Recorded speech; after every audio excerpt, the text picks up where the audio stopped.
That's why I said on a day when I sit sa City Hall, it would amount to something like 400 to 700,000 a day. Medicines alone. Kaya ako nag-atitipid kasi alam ko kailangan ng mga tao yan. But at least dito sa Davao, kung may sakit ka, whatever, cancer, gano'n, may ibigay talaga ako sa iyo. 400 to 700,000 a day yan. 1,000 a Pag day. mag-upo ako sa City Hall. Wow.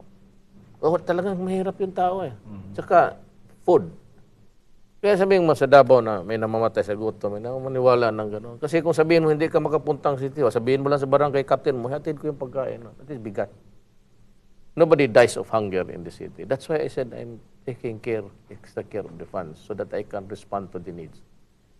Mainly, it's really, government is for those who have lost hope, for the defenseless and for the helpless. Yan lang ang trabaho ko.